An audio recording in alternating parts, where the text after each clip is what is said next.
Today has been a day of many fails.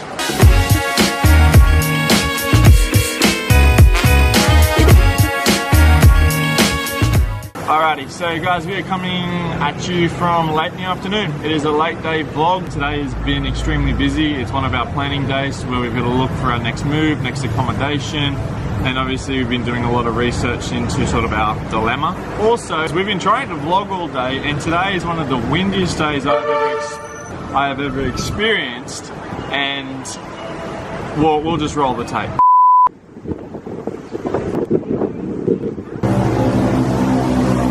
I got the music and that,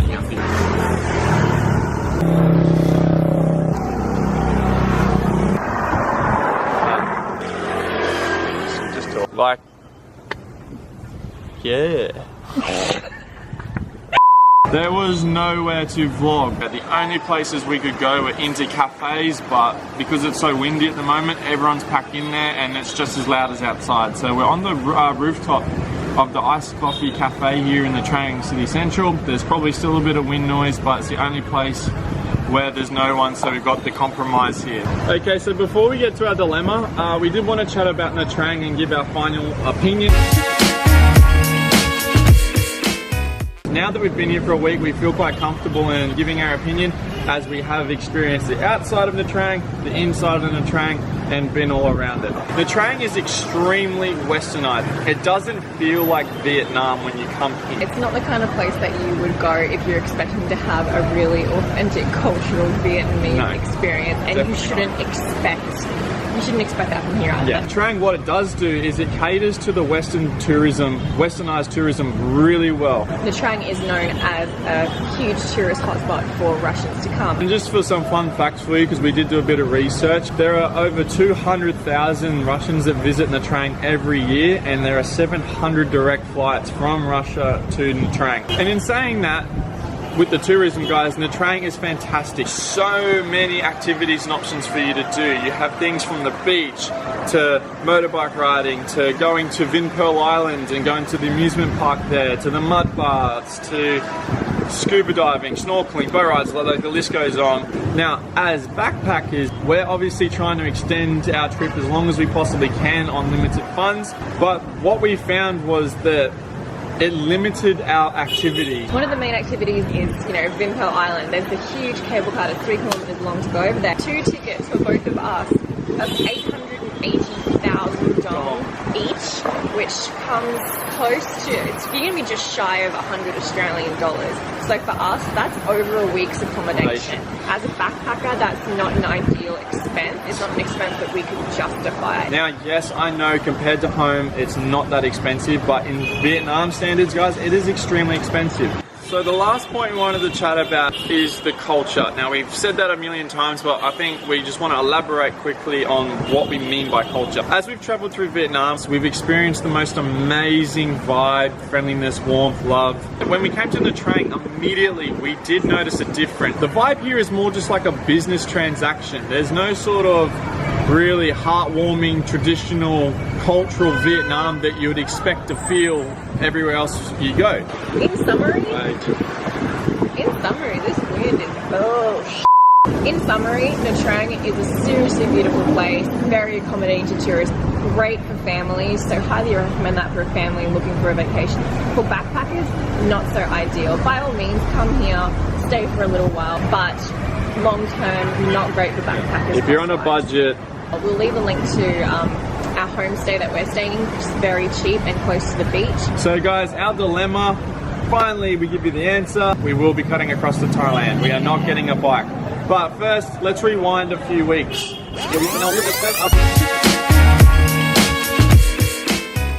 First when we got to Quang Ngai was when it really sort of hit us that we were comfortable enough, we were confident enough to get a bike. The problem was that Quang Ngai and even Quy Nhon did not cater for us. There were no bikes, and at that point in time we were solely set on just renting a bike. Buying wasn't really in our minds at that point in time. By the time we've come to Nha Trang, we did everything, guys. Yeah, we went through the pros, the cons, we took on all your comments.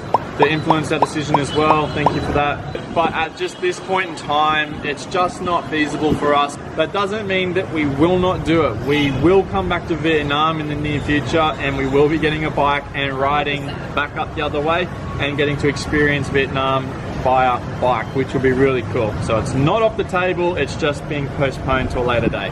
Now, for those of you who are wanting to come to Vietnam long term and are looking to get a bike, we have some knowledge bombs to drop on you. With the amount of research we did, we picked up many great tips and some knowledge of it, and we thought we'd share it with you guys.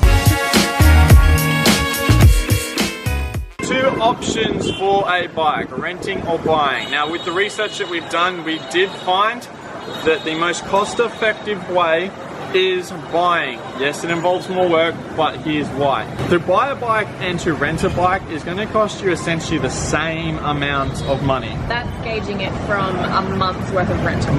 Rental. So you're going to pay about the same. They're about $250 to $300 Australian to get yourself a good quality second-hand bike here that you would trust to take you from north to south to south to north. Obviously, with a rental company, things like oil changes and that, they're going to be included in your price the majority of the time. If you're buying your bike, you're going to need to cover those costs yourself, but they are so cheap here. Like a front tire, guys, for a bike to change and a rear tire is no more than $5 to $8 Australian. An oil change is like $4. Like, you know, headlights and all that is less. It's like $2.50, $2. So it is stupid cheap. The pro of buying a bike is it's yours. You stack it, you can do whatever you want to it. The con of renting is that you have contracts. You ding it, they can charge you. It becomes quite expensive, and a lot of people do fall off bikes here. We've seen a lot of people stack it.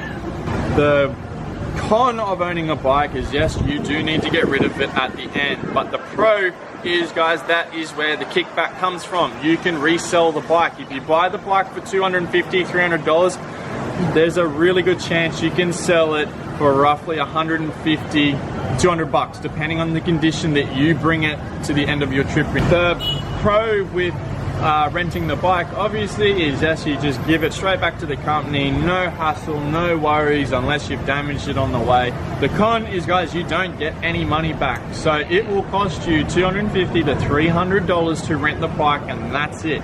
If you buy a bike and then you sell it, it's only going to cost you about $100 for that entire trip, guys. A Honda Win and a Honda Wave are the best reseller bike. Reason being, Honda is 70% of the 45 million bikes that are here in Vietnam. Honda's reputation here in Vietnam is fantastic. They are super reliable, and every single garage or mechanic will cater to your Honda. If you are looking to come here and get a bike, that is just some facts for you that you can maybe help you make your decision when coming here to ride up and down Vietnam. Otherwise, I mean, we are super excited to be moving on to Thailand. We've got just under 2 weeks left in Vietnam. So our next stop is going to be Dalat, which we did buy our tickets for today via bus. But it's okay, when we get to Dalat, we will be renting a bike from our homestay, and we will be riding all out and around. So we still get to experience it by bike, just not quite the same of just traveling. Hopefully you guys are still watching at the end of all this information. Sorry it's a long one. So we're gonna go have a fun run around our last night here in Nha Trang. I'm gonna bring you along with us. So here we go.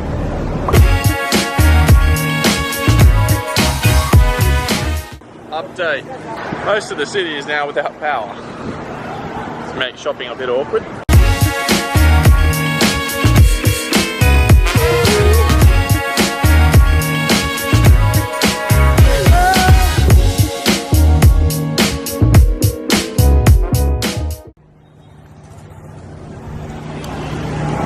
It's an entire restaurant sitting in darkness. Nha Trang is having all these really random blackouts in the sections of the city.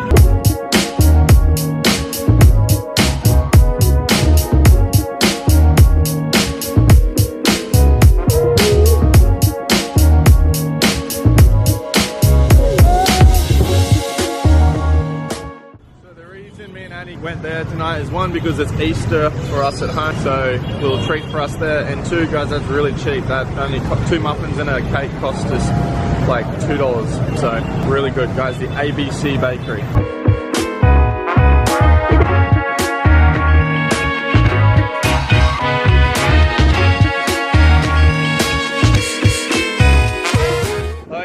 guys, that's going to be it from us. We had a fantastic time in Nha Trang. Today's vlog was just a little bit more of an information or an update vlog. We do hope you enjoyed it. We hope you took away a few key facts, but tomorrow will be a lot more exciting. We're heading to the Lat and we can't wait to get there. Alrighty guys, remember to like and subscribe, and we will catch you guys later.